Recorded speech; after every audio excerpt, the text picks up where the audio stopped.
How to have fun, anytime, anywhere. Step 1. Go to ChumbaCasino.com. ChumbaCasino.com. Got it. Step 2. Collect your welcome bonus. Come to Papa, welcome bonus. Step 3. Play hundreds of casino-style games for free. That's a lot of games. All for free? Step 4. Unleash your excitement. Woohoo! Chumba Casino has been delivering thrills for over a decade. So claim your free welcome bonus now and live the Chumba life. Visit ChumbaCasino.com. VGW Group. No purchase necessary. Void where prohibited by law. See terms and conditions. 18+. Blog Talk Radio. Hello and welcome to Leadership Strategies for Women Radio. My name is Ellie Nieves and I'm a women's leadership speaker, writer, and coach. I'm also the founder and president of Leadership Strategies for Women. I work with and speak for companies, organizations, and associations that want to develop their emerging leaders into effective managers and executives. I also coach women who want to achieve more both personally and professionally.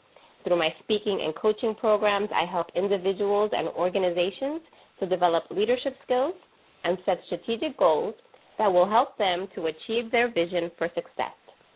If you would like me to speak to your company or to your organization or association, you can look me up at leadershipstrategiesforwomen.com and click on the speaking tab. And there's also information there on my coaching programs. We have a really great program for you today.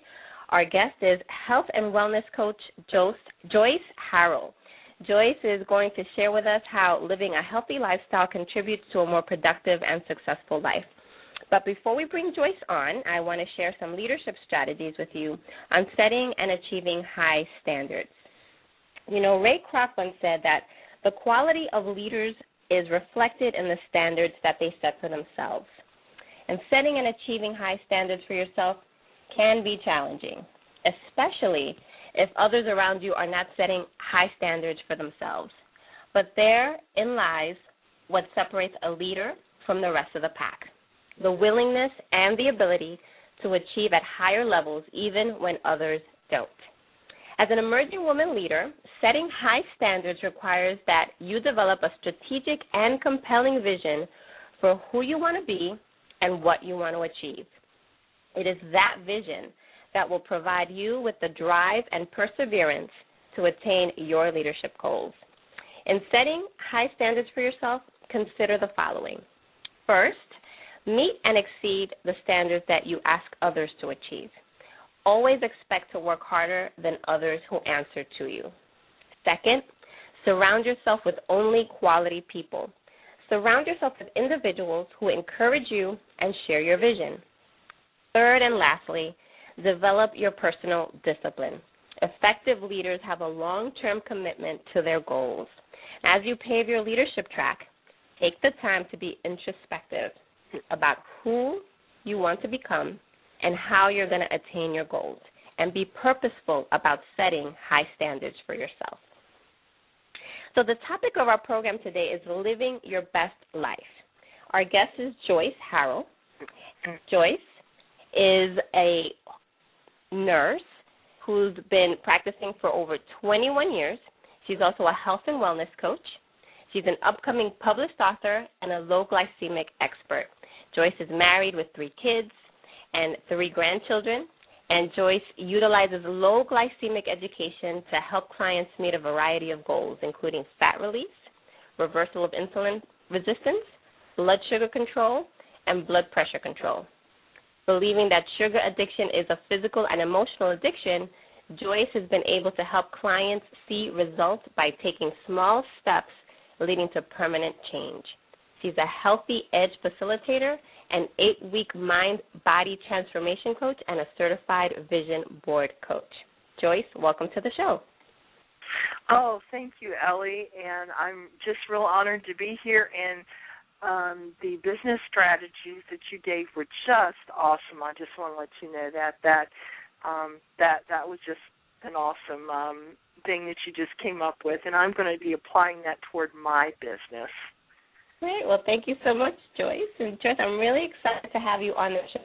I really go hand in hand with personal and business success.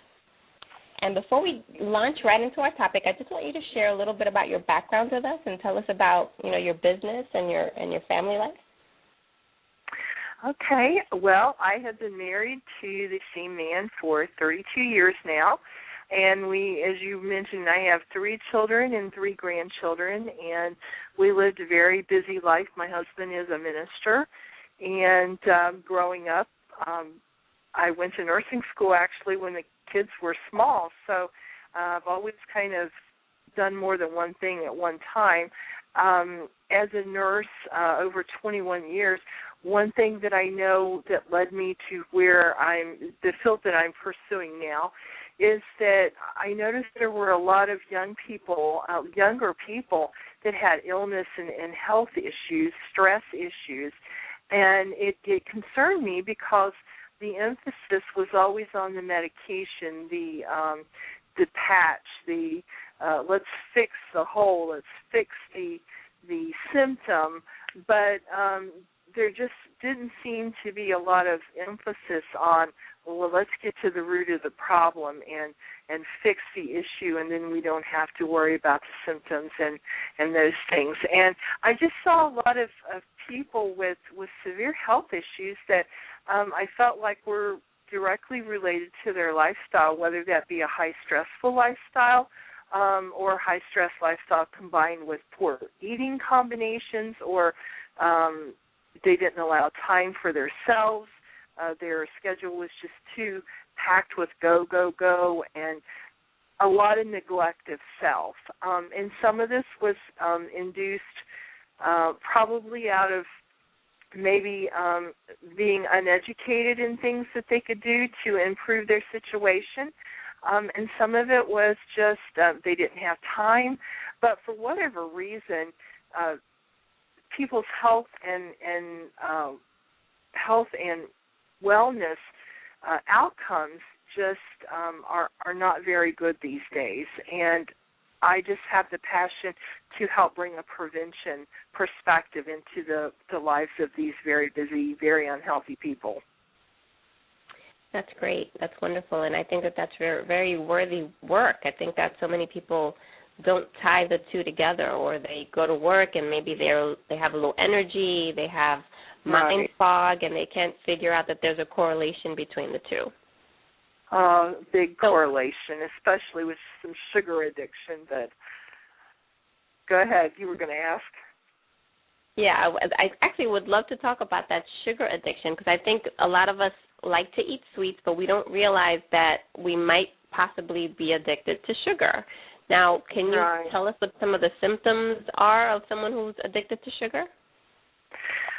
Well, of course, when you sit down, when you can't stop or you cannot go past somewhere like Dunkin' Donuts without having to stop and get your donuts, you can't go past a Godiva chocolate in the mall without having to go in and get the chocolate, or you sit down, you're in the grocery store and you pass that snack section, and remember that things like even chips, potato chips, have just a real impact of the way they impact your blood sugar. So while they may not be, quote, sugar that you're eating, it impacts your blood sugar that way. And so you form this, when you have to go and you have to have this, and you know that it's an addiction. You sit down and you think you're just going to have one cookie, but you end up eating half the bag, or it's a constant.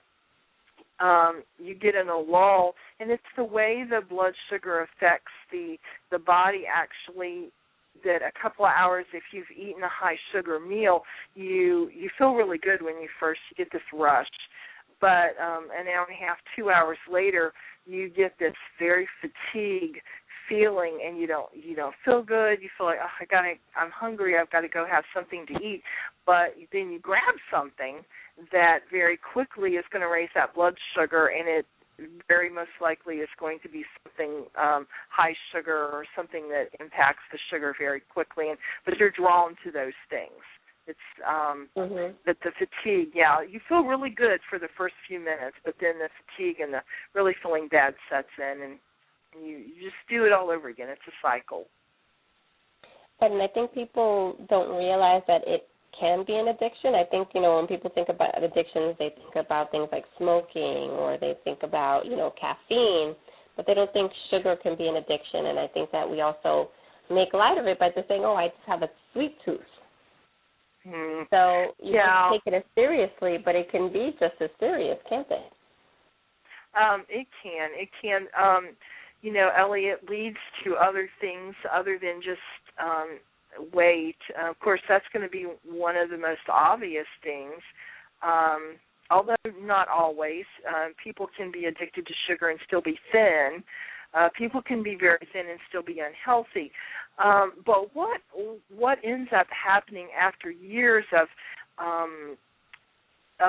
eating like this, what you're doing, you have your body in a constant high and low of blood sugar. Now, of course, the body, because it wants things to stay normal, the body is going to release the hormone insulin to help bring that sugar back into perspective. But then it goes too low, and that's when you want to eat again, or you want something with the sugar. But this is a constant insult to the body.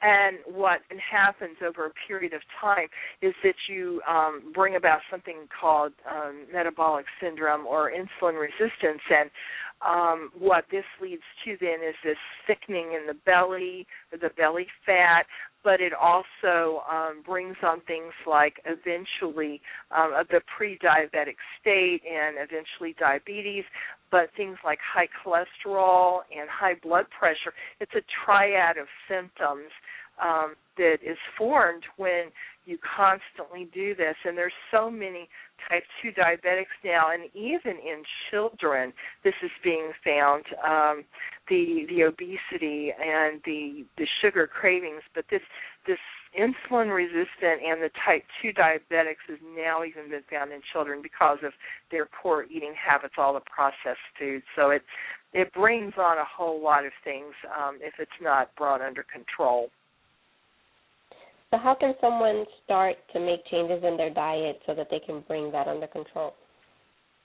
I teach a one-step at a time component plus the mind-body connection in some of the programs that I teach. But the one thing is just to rid your body of that to begin with and get on a very regimented eating plan. And it depends on how severely your body is actually addicted to the sugar. It can take somebody maybe up to a month to really get rid of that sugar addiction. It could be maybe as little as a week, but it's a very regimented plan where I have people eat like every 3 hours, and you eat things that do not impact the blood sugar in a very quick way. So you first of all get rid of things like your breads and definitely your muffins, and there's things that have a high impact on the sugar, even like white potatoes that you're not even aware of, white rice. So there's a very regimented plan that I put you on and guide you through. But if you can eat that way without if you can keep your blood sugar at a steady, instead of all the risings and fallings that go throughout the day, after about a week to a month, you can actually rid yourself of that sugar addiction. And I can pass by a donut shop now and I don't stop. I can go past a Godiva chocolate shop in the mall and I don't stop. And for me, I'm telling you, that's a miracle. Wow, that's awesome. So, living a high-performing life is more than just eating right. Is that right? Right. That's right. So what are some of the other aspects of living a high-performing life? I'm a wellness coach as well as a low glycemic coach and educator. And there are so many dimensions. According to the wellness inventory that I teach from, there are 12 dimensions of wellness and being well, and some of that is just even how you feel about yourself, your self-love. Do you feel that you're worthy of giving good things to yourself, giving good things to your body, giving your body the time that it needs, giving your having a good work-life balance? Some people work too much and they don't give any time to their personal, their family. There's a balance there. There's how do you move? Do you have any time for exercise or just moving in your life? Do you have time just to sit and just be? Some people cannot live in the moment and in the present, and helping people get through some of those issues, the wellness issues, to bring about a very well-rounded life really brings the best health and wellness. It's not just, your spiritual life is a big part of it, but you can't just say you need to eat right and everything's going to be okay, because if other areas are out of balance, you're still not going to be okay. So you have to learn how to bring a complete balance and bring the other elements of wellness into the whole picture. We're holistic beings. God created us holistic. So our body, mind, and spirit. So you get all those areas working together, and you bring about a well-being. So what are some of the methods that you utilize to help people that you work with in your program to be successful? I incorporate my wellness inventory assessment, and that kind of, first of all, identifies the areas where you might be a little off balance, but also what's more important is the areas that you're most motivated to change in. So we start with the areas that you're most motivated to change, and you see those small steps we set. I help you set goals, and as you start, you meet one goal, you're ready for the next goal, but small steps make permanent change. And when it comes to the part about the eating, because most people, when they come to me, they don't even understand that there's other dimensions of wellness other than their nutrition, but to get them on a nutrition base, I help set them up on a plan for a few days to where they actually take that sugar out of their eating, and I'm kind of used as an accountability coach. A lot of times people don't know how to get from point A to point B, but they know they want to get there. So I help you set goals to get where you want to be, based on the wellness inventory assessment. But the people that come to me for the sugar addictions, we pretty much know why they're there. So in addition to the wellness assessments, then I go ahead and help them set up their goals for their sugar addiction plan. Okay, so how do people manage cravings for things for like meat or sugar? Is there a way to manage that? Yeah, sometimes, well, first of all, when you can get them through those sugar addictions, you find out it's the cravings are no longer there. But a lot of times when people have cravings for certain foods, it's because there's nutritional deficiencies. So I always do an assessment to see if people are on good, if they're taking good vitamin. Sometimes there is magnesium, like people that crave chocolate. Sometimes there is a magnesium deficiency. So we try different things to see possibly if there's a reason, or if there's a certain food they're craving, if there is a deficiency in a certain nutrient that would possibly be having them, have that craving.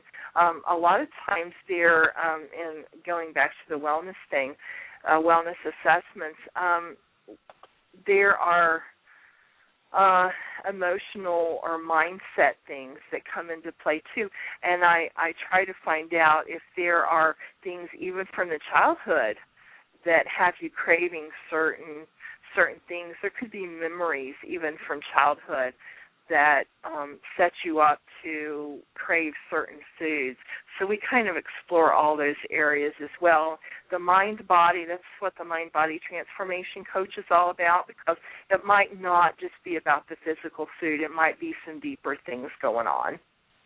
So we try to Okay. explore all those areas. Okay.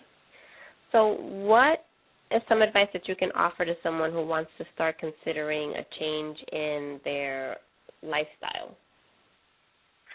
Well, realizing that you want to make a change is the first step. So if you are someone that is wanting to learn to make a change in your life, then I very much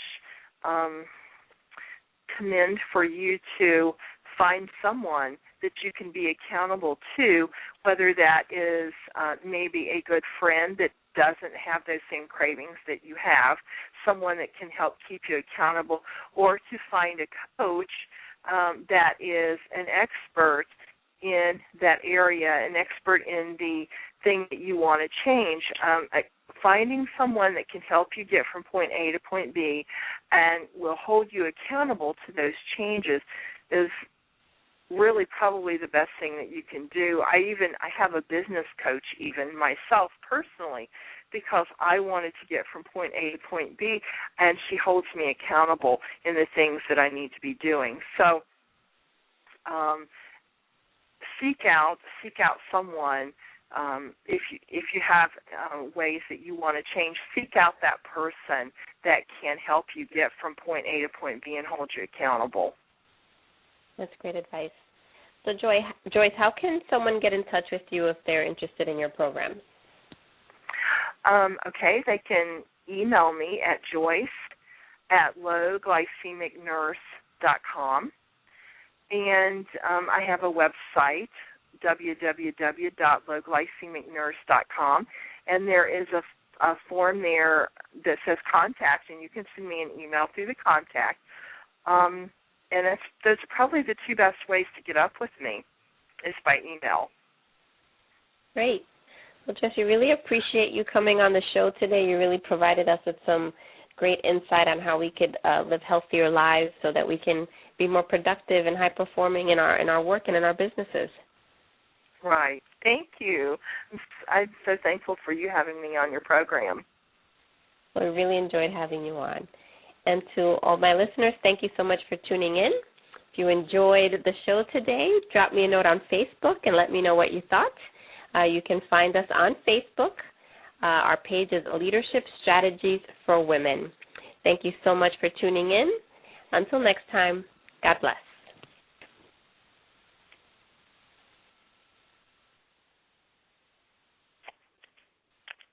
Ryan Seacrest here. When you have a busy schedule, it's important to maximize your downtime. One of the best ways to do that is by going to ChumbaCasino.com. Chumba Casino has all your favorite social casino games like spin slots, bingo, and solitaire that you can play for free for a chance to redeem some serious prizes. So hop on to ChumbaCasino.com now and live the Chumba life. Sponsored by Chumba Casino. No purchase necessary. VGW Group. Void where prohibited by law. 18 plus terms and conditions apply.